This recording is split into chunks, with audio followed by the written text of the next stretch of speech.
इस कार्यक्रम के प्रायोजक है कृषि एवं किसान कल्याण मंत्रालय, भारत सरकार। सभी श्रोताओं का स्वागत है कार्यक्रम किसान की बात में और स्वीकार कीजिए कमलेश मुदगल और अरविंद भारद्वाज का नमस्कार। और अरविंद, जब आप अभी थोड़े दिन पहले बाहर गए थे, फिर आपने मुझे वहां से फोन किया था कि वहां इतनी बाढ़ आ गई कि मेरा तो जाना ही व्यर्थ हो गया। तो उस बाढ़ से आपने कुछ सीखा क्या? जी हाँ, कि पता करके जाएं कि बारिश और मौसम का हाल कैसा है। हाँ। घर से बाहर निकलते समय हमें देखना चाहिए कि हमें छाता लेके जाना है या सनग्लासेस लेकर जाने हैं, बिल्कुल, ताकि हम तैयार रहें। वैसे तो देखो, हम सभी जो है बारिश की प्रतीक्षा करते हैं कि कब जो है झमाझम बारिश हो और छोटे बच्चे उसमें नहाए, और उसके बाद जो हमारी कृषि है उसमें जब वो पानी जाए तो हमारी फसलें भी लहलहाती हैं। लेकिन अगर वही चीज जब ज्यादा हो जाती है तब तो उसके नुकसान भी हो सकते हैं। जी हाँ, कहते हैं कि जब अति जो है हर चीज की बुरी होती है। कृषि के लिए जितना पानी आवश्यक है, जितनी बारिश आवश्यक है, उसी तरह उसका ज्यादा होना ही उसके लिए जो है एक समस्या पैदा कर देता है। तो जैसे कहते हैं ना, मेहमान आए तो अच्छा है, लेकिन रोज रोज आए तो ज्यादा अच्छा नहीं होता। और अगर अचानक ही बिन बुलाए आ जाए तो देखो, स्वागत तो करते हैं लेकिन उस मन से नहीं कर पाते। हाँ, तो इसीलिए जो बिन बुलाए इस तरह की चीजें होती हैं, अकस्मात जिन्हें हम कहते हैं, है ना, और जो नेचुरल क्लेमिटीज होती हैं, वो कई बार हमारी फसल के लिए बहुत नुकसानदेह होती है। चाहे वो ओलावृष्टि हो, चाहे वो अत्यधिक धूप हो, अत्यधिक बारिश हो, या फिर आंधी तूफान हो, या फिर किसी कीड़ों का प्रकोप हो। जो भी अत्यधिक होता है, जिसका हमें अनुमान नहीं होता है, वो हमेशा हमारे किसान भाइयों के लिए और हमारी फसलों के लिए हमेशा नुकसानदेह होती है। बिल्कुल, जैसे अभी थोड़े दिनों पहले हम समाचार पत्रों में भी देख रहे थे, टीवी पर भी हमने न्यूज देखी कि अचानक बादल फटे और कितना पानी आया और कैसे गांव के गांव जो है बह गए। तो देखकर भी कितना हो रहता है कि जो प्राकृतिक आपदा एकदम आ जाती है और बाढ़ के रूप में हमारा सब कुछ बहा ले जाती है, तो उसके बाद कितना दुख होता है। तो दिमाग में प्रश्न यही उठता है कि क्या उससे पहले हम कुछ कर सकते थे या कुछ करना चाहिए था हमें? बिल्कुल, क्योंकि इस तरह से फसलों का बह जाना, मृदा का बह जाना बहुत ज्यादा जो है दुखद होता है कृषक के लिए। उसकी मेहनत जो है पानी में, इसे लिटरली कहेंगे पानी में मेहनत का बह जाना। ठीक है, और इसी विषय को आज हम आपके लिए लेकर आए हैं हमारे आज के किसान की बात के कार्यक्रम में, जो कि कृषि क्षेत्र में बाढ़ प्रबंधन के विकल्प। और इस विषय पर आपको जानकारी देने के लिए और आपके सवालों के जवाब देने के लिए आज हमारे साथ मौजूद हैं भावी कृषि वैज्ञानिक आयुषी पालीवाल। आप पीएचडी स्कॉलर हैं शस्य विज्ञान संभाग में, भारतीय कृषि अनुसंधान संस्थान पूसा, नई दिल्ली से। आयुषी, बहुत बहुत स्वागत है आपका कार्यक्रम में। जी नमस्कार किसान भाइयों एवं बहनों, नमस्कार सभी को। आज मैं कृषि में बढ़ती हुए आपदाओं का, जैसे कि बाढ़ का क्या विकल्प हो सकते हैं, उनसे कैसे निपटा जा सकता है, उसके बारे में आज बात करने जा रही हूँ। जी, और जो किसान भाई हमें हमारे स्टूडियो में फोन करना चाहें, उनके लिए हम फोन नंबर बताते हैं। हमारे फोन नंबर हैं 23421081, 23421083, और दिल्ली से बाहर के श्रोता 011 लगाना ना भूलें। जी हाँ, तो आयुषी, इससे पहले हमारे जो कृषक हमारे श्रोता हैं वो हमें फ़ोन करें और अपनी समस्याएं और अपने जो जिज्ञासा है उनको आप तक पहुंचाएं सवालों के जवाबों के लिए। हम एक आसान शब्दों में अगर आप जानना चाहें, बाढ़ की तो बहुत सारी परिभाषाएं हो सकती हैं आम जन के रूप में। जैसे हमने भी कुछ बातें की, तेज आ गया पानी, बाढ़ आ गया, पानी भर गया, बाढ़ आ गया, कुछ भी है। लेकिन जब हम कृषि के प्रोस्पेक्टिव में बात करते हैं तो हम किसको बाढ़ कहेंगे और किसको हम बाढ़ नहीं कहेंगे? जी बिल्कुल, बहुत ही सुंदर सवाल पूछा आपने। देखिए, आसान शब्दों में समझे, पहले मैं आमजन भाषा में समझाऊंगी, उसके बाद मैं किसानी भाषा में समझाऊंगी। तो सबसे पहले, जब खेत में पानी मेहमान नहीं बल्कि मुसीबत बनकर आए तो उसे ही बाढ़ कहते हैं।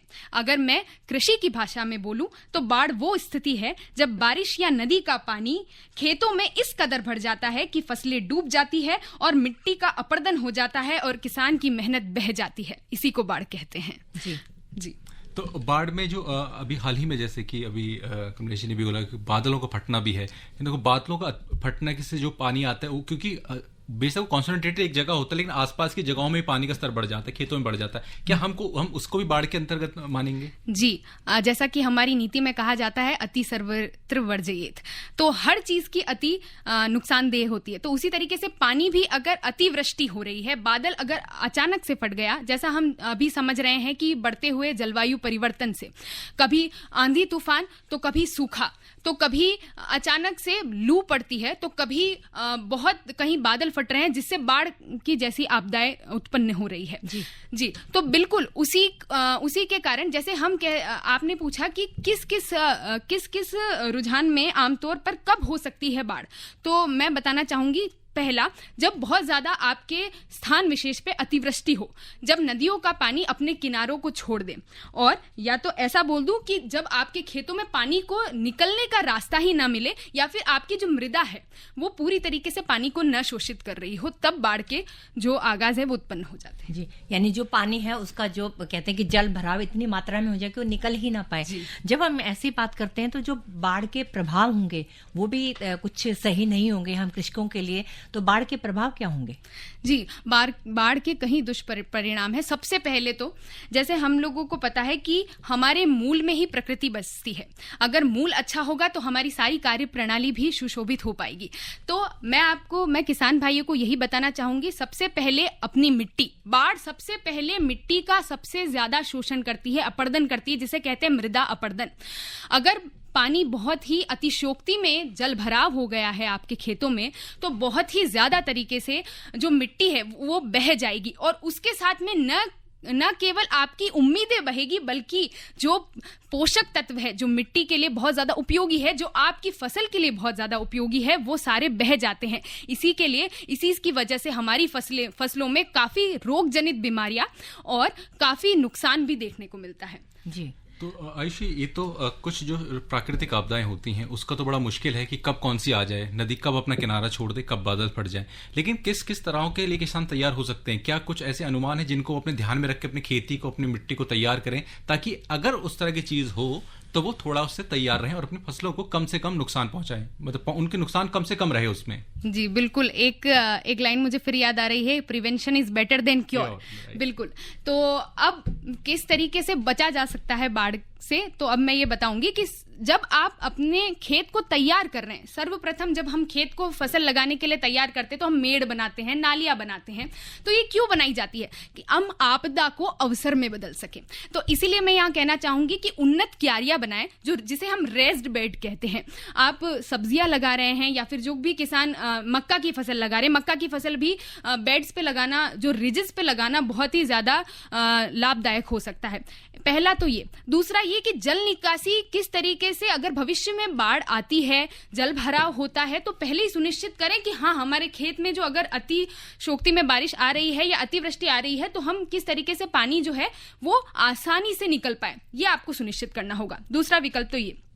तीसरा विकल्प ये कि आप पहले से तैयार रहें कि अगर आपके स्थान विशेष पे आपको पता है कि बहुत सालों से बाढ़ के आसार बनते जा रहे हैं, अगर हर साल बारिश आती है, बहुत आपके फसलों को नुकसान हो रहा है, तो आप वही फसलें लें जो बाढ़ से निपटने में बिल्कुल काबिल हो। जैसे हम धान ले सकते हैं, जूट की फसल ले सकते हैं। ये धान भी ऐसा है कि धान की कुछ किस्में तो इतनी ही अच्छी है, जैसे स्वर्णा सब वन है, मैं इनकी बात करूं तो ये जल भराव, जब जहां पे बहुत ज्यादा जल भराव हो जाता है तो वो वहां पर भी बहुत अच्छे से लहला सकती हैं। तो कुछ ऐसी किस्में आप ले सकते हैं। जी, तो बाढ़ से प्रभावित होने वाली कुछ ऐसी फसलें भी होंगी जिनका कि हमें पता होगा कि ये फसलें अगर हम लेंगे तो बाढ़ से वो अधिक प्रभावित हो सकती हैं। तो ऐसी कौन कौन सी फसलें हैं? जी, सबसे ज्यादा तो मुझे ऐसा लगता है कि दलहन, तिलहन और मक्का, और अगर ये कहें कि तो कुछ अनाज, जैसे कि मैंने बताया मक्का है, और कुछ जैसे अभी एक न्यूज सामने आई थी कि पंजाब के कुछ इलाकों में ज्यादा बाढ़ आने की वजह से तिल की जो फसल है वो डूब गई है और खराब हो गई, क्योंकि तिल भी बहुत ज्यादा संवेदनशील है बाढ़ से। तो कुछ ऐसी फसलें हैं जिन्हें आप ना लगाएं सबसे पहले, तभी तो कि सबसे पहले आप प्रिवेंशन करें। प्रिवेंशन कैसे करेंगे? सबसे पहले आप किस्मों को देखें कि कौन सी किस्में, कौन सी फसल मुझे लगानी है अगर मेरे स्थान विशेष में बाढ़ की परेशानी है तो। और अगर उनको ये पता हो कि हमारे यहाँ पर तो बाढ़ आएगी नहीं, और उसके हिसाब से उन्होंने कर लिया, इसके बाद में उसकी भरपाई कैसे हो सकती है? जी बिल्कुल। अब किसान भाइयों को अगर मान लीजिए नहीं पता है कि हमारे यहाँ का जो मौसम है वो बिल्कुल बहुत अनुकूल रहता है, लेकिन आपको पता है कि जलवायु परिवर्तन अपना रुख मोड़ रहा है, तो इससे अचानक से बाढ़ की बहुत ज्यादा परिस्थिति खराब हो सकती है। तो इस केस में हम क्या कर सकते हैं कि सबसे पहले तो अगर फसल फसल आधी खराब हुई है, मान लेते हैं कि बाढ़ आई है और फसल आधी खराब हुई है, तो हम, जैसे मैंने बताया था कि मिट्टी बहुत बह जाती है, तो आराम से जो मिट्टी है उसको तैयार करें, जैविक खाद डालें, सबसे पहले तो ट्राइकोडर्मा भी डालें ताकि मिट्टी जो है वो अपने आप को तैयार कर पाए। दूसरा ये हो सकता है कि पर्णीय छिड़काव करें। अगर फसल आधी बीच में ही खराब हो गई, पूर्णतया खराब नहीं हुई है, तो पर्णीय छिड़काव कर सकते हैं हम 2% यूरिया से और 2% DAP से। 19.19.19 NPK के स्प्रे से भी आप अपनी फसलों को बचा सकते हैं। जी हाँ दोस्तों, आप सुन रहे हैं आकाशवाणी दिल्ली के FM गोल्ड चैनल 100.1 मेगाहर्ट्ज पर कार्यक्रम चल रहा है किसान की बात, और आज की कड़ी में हम बात कर रहे हैं कृषि क्षेत्र में बाढ़ प्रबंधन के विकल्प, और इस विषय पर हमें जानकारी दे रही है भावी कृषि वैज्ञानिक आयुषी पालीवाल।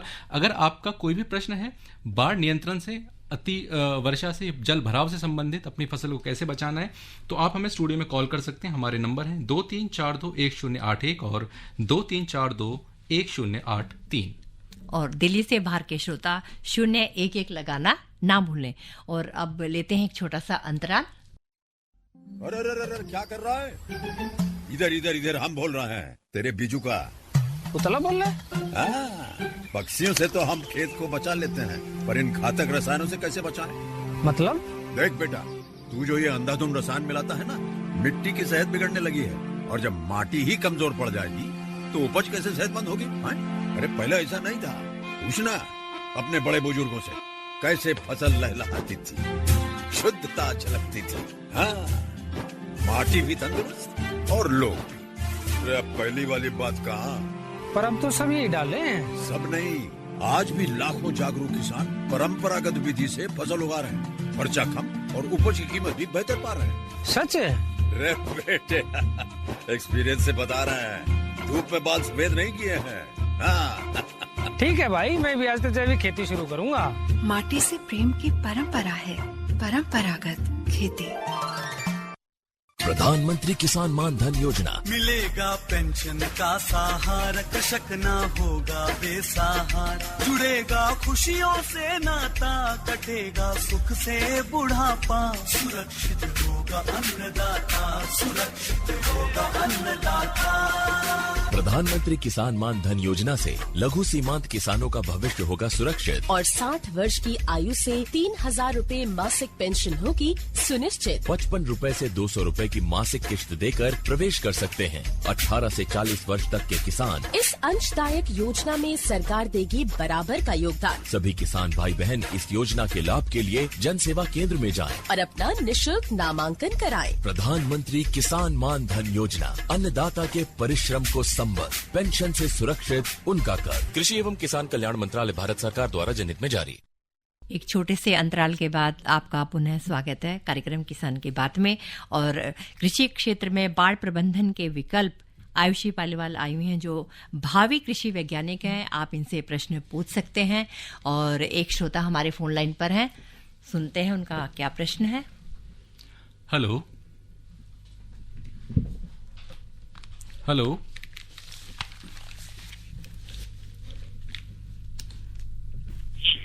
जी, स्वागत है आपका कार्यक्रम में। हेलो, नमस्कार जी। नमस्कार, अपना नाम बताएं और कहाँ से बोल रहे हैं आप? धर्मवीर, गांधीनगर, दिल्ली से। डॉक्टर साहब नमस्कार। जी धर्मवीर जी, स्वागत है आपका कार्यक्रम में, अपना प्रश्न पूछें। जैसे बरसात के बाद बाढ़ आती है, और मैं ये जानकारी आपसे पूछना चाहता हूँ, ये बाढ़ आना और खेतों में पानी भर जाना, ये अभिशाप है कि वरदान है? क्योंकि कहते तो ये है कि वरदान इसलिए होती है कि नई मिट्टी, नई सारी सामग्री अपने खेतों में आ जाती है और जो वेस्टेज आगे चली जाती है। इसके बारे में थोड़ा सरल भाषा में समझाएं, धन्यवाद। तो धर्मवीर जी जानना चाहते हैं कि उनका मानना है कि जब नदियों का पानी आता है तो नदी की मिट्टी बड़ी उपजाऊ होती है, तो वो उपजाऊ मिट्टी अपने साथ लेकर आती है और जो पुरानी मिट्टी है उसको बहा ले जाती है। क्या ये एक अच्छी चीज़ होती है, या वाकई में ऐसा होता भी है कि जो पुरानी मिट्टी से बेहतर वो नई मिट्टी होगी जो नदी लेकर आएगी? जी, आपने बहुत ही सही सवाल किया है, आपके सवाल के लिए धन्यवाद।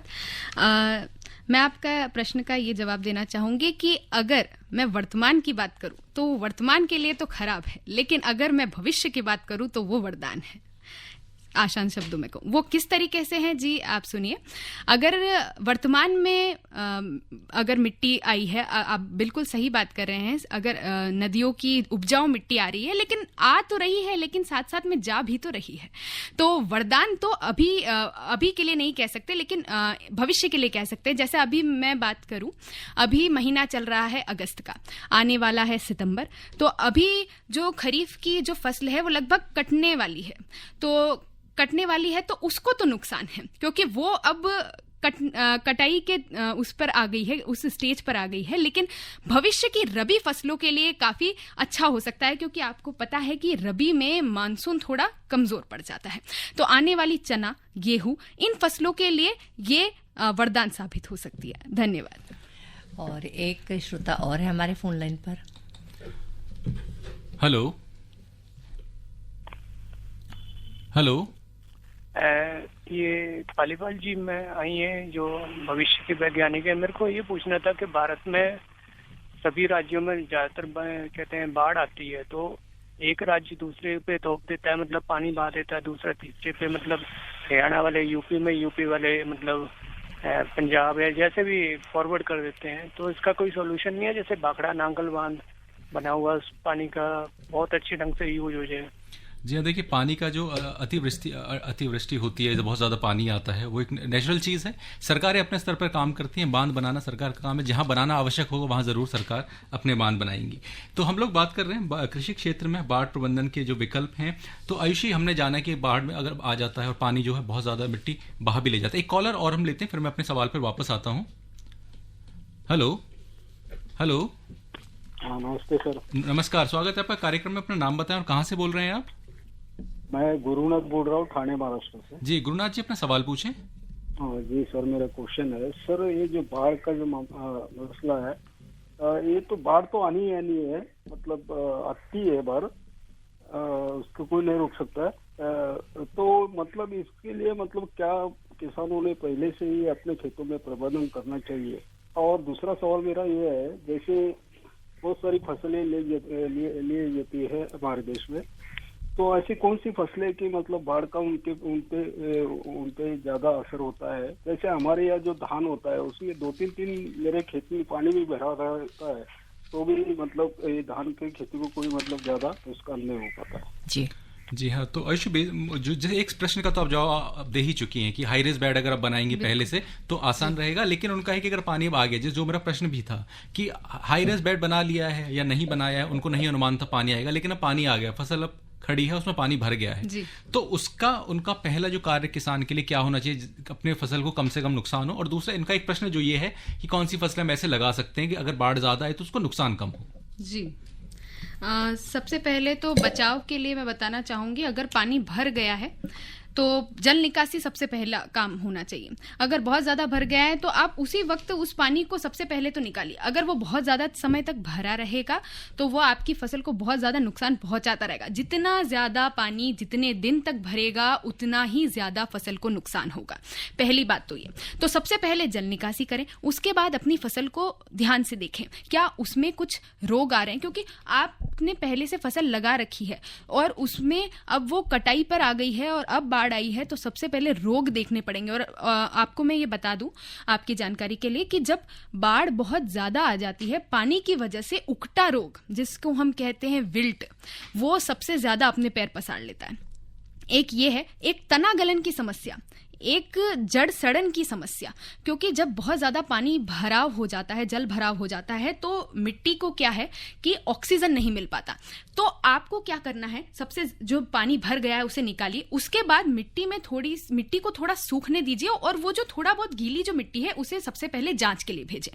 उसके बाद उस मिट्टी में निड़ाई गुड़ाई करें ताकि उसे ऑक्सीजन मिल पाए जड़ों को, तो वो एक प्रबंधन हो सकता है। और दूसरा सवाल ये था कि सबसे ज्यादा नुकसान किसे पहुंचता है, तो मैंने पहले भी बताया था कि एक तो आप मक्का ध्यान रखें। मक्का की भी कुछ विशेष किस्में हैं जिसको आप जो नजदीकी जो कृषि विभाग हैं आप वहां से संपर्क करके आप अपने फसलों की किस्मों की जांच करा सकते हैं और आप सर्टिफाइड सीड खरीदें। सबसे पहला ये तरीका हो सकता है। उसके बाद कि बीजोपचार करना न भूलें, क्योंकि बाढ़ तो आनी ही आनी है और फिर रोग जनित बीमारियां भी आएंगी। तो बीजोपचार सबसे पहला विकल्प होना चाहिए। थायरम और मैंकोजेब कार्बेंडाजिम जैसी कवकनाशी दवाइयों से 2 ग्राम प्रति केजी बीजों का उपचार करके फिर ही बीजों को बोएं तो कम से कम नुकसान होने के आसार हैं। धन्यवाद। आयुषी, आपने मृदा जांच की बात की और पानी भर जाता है निकालने के बाद आप पहले जो गीली मिट्टी है उसकी मृदा जांच कराएं। लेकिन एक प्रश्न ये भी हो सकता है, मृदा की जांच तो हमने कराई थी, जो हमने फसल बोने से पहले मृदा की जांच कराई थी, पानी भर गया, पानी निकाल दिया, अब हम दोबारा मृदा की जांच क्यों करा रहे हैं? जी बिल्कुल, बहुत सही पूछा आपने।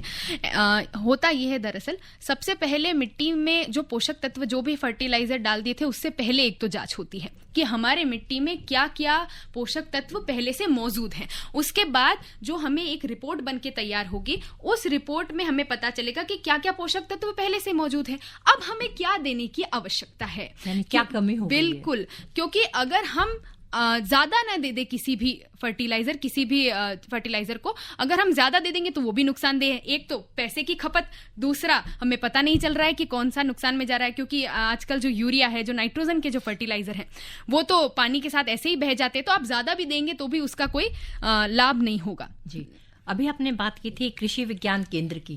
कृषि विज्ञान केंद्र से जब हम बीज खरीदें उसका ये ध्यान रखिए, अगर हमारी फसल खराब हो गई है तो क्या कृषि विज्ञान केंद्र से हमारे किसान भाइयों को वहां पर भी लाभ मिल सकता है? बिल्कुल बिल्कुल। अभी एक योजना चल रही है, प्रधानमंत्री फसल बीमा योजना। उसके तहत अगर आपने वो बीमा करवा रखा है और अगर आपको उसका दावा देना है कि हाँ, आप उसकी दावेदारी रखते हैं कि मेरी जो फसल है वो पूर्णतया खराब हो चुकी है, अब मैं क्या करूं, कहां जाऊं, क्योंकि मैं एक सीमांत किसान हूं अपने क्षेत्र का, मेरे लिए सबसे बड़ी ये दुविधा हो गई है, तो अब मैं कहां जाऊं? तो मैं आपको ये सलाह दूंगी, नजदीकी कृषि विभाग, कोई भी कृषि विभाग है या फिर कृषि विज्ञान केंद्र है, आप उनसे संपर्क करें।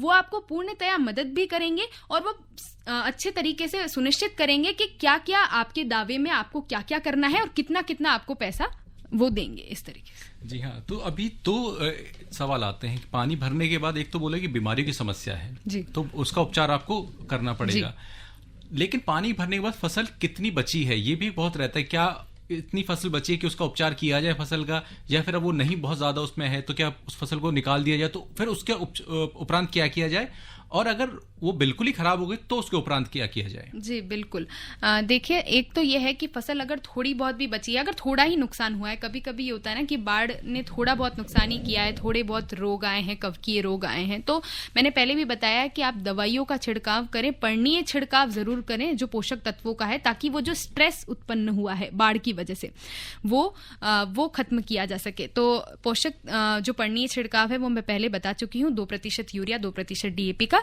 लेकिन अगर रोग जनित है, जैसे मैं अगर धान का एक उदाहरण लूं, तो धान में झोंका रोग, जिसे राइस ब्लास्ट कहते हैं, वो बहुत इस तरीके से आता है। अगर पानी बहुत ज्यादा जम जाता है तो बहुत ज्यादा जमा हो जाता है, तो उसके लिए ट्राइसाइक्लाजोल नाम का एक कवकनाशी है, वो उपयुक्त रहता है। तो उसे आप 150 से 200 ग्राम जो प्रति एकड़ में आप उसका उपयोग कर सकते हैं। जी, और अगर फसल पूरी तरह से खराब हो गई, अब उसमें उपचार की संभावना नहीं है, काफी कुछ मिट्टी भी बह गई है, जो फसल खड़ी थी वो भी बह गई है, बहुत ज्यादा उसमें संभावनाएं नहीं है कि इसको बचाया जा सके। अब किसान के पास तो वो, चलिए फसल बीमा तो एक अलग चीज है, अब वो वहां पे दावा करेंगे और मिलेगा, लेकिन अब उनकी जो खाली खेत है, अब जिसमें पानी की निकासी हो गई लेकिन फसल बर्बाद हो गई है, अब किसान को उस समय पे क्या करना चाहिए? क्योंकि जैसे बिल्कुल गल के और वो खेत के अंदर ही जो है बैठ जाती है। अब तो उस फसल को तो कोई फायदा नहीं है, तो अब किसान क्या करे उस आगे? देखिए, जो खराब हो गई है, अब उससे कैसे आप किस तरीके से कमाई कर सकते हैं, उसकी भरपाई कैसे कर सकते हैं। जैसे हम अभी समय अनुकूल चीज बताऊं तो अभी अगस्त का महीना खत्म हो रहा है और सितंबर का महीना पहरा दे रहा है, तो अब हमें तैयारी करनी है अगली फसल की, क्योंकि जो हो गया वो तो हो गया, लेकिन अगली फसल कौन सी ली जाए। तो मेरे हिसाब से आप लोगों को सब्जियां लेनी चाहिए जो कम समय में तैयार हो जाए और उस पैसे की भरपाई कर पाए, जो हमारा नुकसान हुआ उसका। जी बिल्कुल, जैसे बैंगन हो गया, मेथी है, पालक है, कुछ गोभी, फूल गोभी है, इस तरीके से। बैंगन एक ऐसी है कि पूरी सालाना आपको आय दे देगी और जो केवल 3 महीने में तैयार हो जाती है। जी, जो केवल 3 महीने में तैयार हो जाती है। और और हमें पता है कि सितंबर का महीना नई शुरुआत का समय है, तो गाजर, टमाटर, ब्रोकली जैसी सब्जियां भी ले सकते हैं। गाजर की एक किस्म है पूसा वृष्टि, जो मात्र 90 से 100 दिनों में तैयार हो जाती है। आप इसे भी विकल्प के तौर पे ले सकते हैं। और अगेती सरसों भी। जोखिम से निकल कर फसल आए, सुरक्षित हो जाए,